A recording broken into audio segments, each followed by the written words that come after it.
meu nome é Igor La Rosa, eu sou advogado associado do MZ Advocacia e, dando continuidade à série de vídeos sobre assuntos jurídicos, eu vou tratar hoje de um tema bastante importante para aqueles que pretendem utilizar da via judicial para a satisfação de um crédito, que é a questão da fraude à execução. Nos dias de hoje, além da questão da burocracia que envolve o ajuizamento de uma ação judicial e os gastos com as custas processuais, a incerteza que as pessoas têm sobre a real chance de efetivação do direito pretendido é um dos principais fatores que acabam afastando o credor da prestação do serviço jurisdicional do Estado. Por isso, é necessário que os operadores do direito estejam atentos para utilizarem os mecanismos legais para buscar a efetividade do processo, satisfazendo o interesse dos seus clientes, bem como evitando o dispendioso prolongamento das demandas.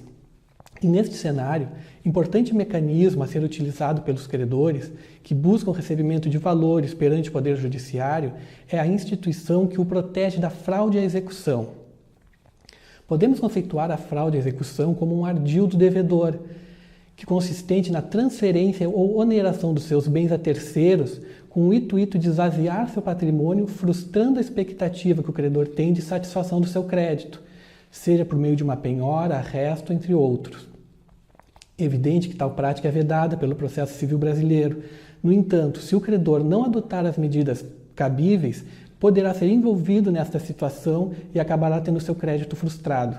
O novo Código de Processo Civil, Lei nº 13.105 de 2015, regula a matéria no seu artigo número 792, onde elenca 5 hipóteses onde a oneração ou alienação dos bens do devedor configura a fraude à execução. São as seguintes. Primeira hipótese é quando sobre o bem pender ação real ou com pretensão repersecutória, desde que a pendência do processo tenha sido averbada no registro público. A segunda hipótese é quando tiver sido averbada no registro do bem a pendência do processo de execução. Terceira hipótese, quando tiver sido averbado no registro do bem hipoteca judiciária ou outro ato de constituição judicial. A quarta hipótese é quando o devedor se tornar insolvente. E a quinta hipótese, o Código de Processo Civil diz que leis esparsas podem regular a matéria, demonstrando que esse texto não é taxativo. Observa-se que nas 3 primeiras hipóteses há um elemento comum caracterizador da fraude à execução, que é o cuidado que o credor deve ter em registrar na matrícula do bem a pendência do processo judicial. Esta exigência já existia antes mesmo da entrada em vigor do novo CPC, especialmente pela súmula número 375 do STJ, que dispunha que a fraude à execução somente seria reconhecida se o credor tivesse averbado na matrícula do bem a pendência do processo judicial. Caso não fizesse isso, era ônus do credor provar que o terceiro adquirente agiu de má-fé. Desta forma, podemos compreender que se o credor não tiver averbado a existência do processo no registro do bem e se não for possível comprovar que o terceiro adquirente tenha agido de má-fé, será convalidada a transferência do bem do devedor, embaraçando o recebimento do crédito do credor.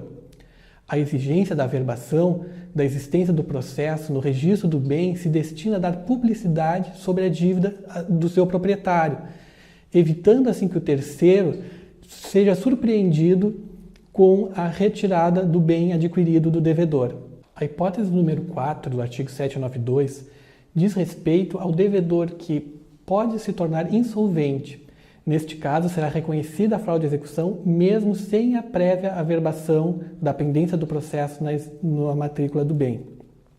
E a hipótese número 5 deixa aberta a possibilidade de outros dispositivos legais versarem sobre a fraude à execução. Por exemplo, o artigo 185 do Código Tributário Nacional, que trata da fraude a credores na execução fiscal.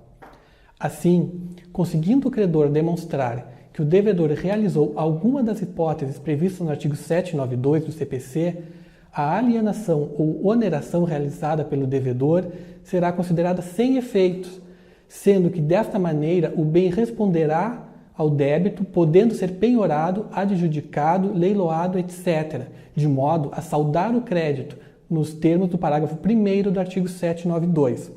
Desta maneira, destacamos a importância do cuidado que o operador jurídico deve ter ao realizar a averbação premonitória, que é esse ato de levar a registro a pendência do processo judicial. Tal ato será determinante para configurar a fraude à execução e a consequente satisfação do crédito do seu cliente. Assim, nestas breves linhas, espero ter auxiliado vocês a compreender esse importante instituto da fraude à execução. Um abraço, até a próxima oportunidade.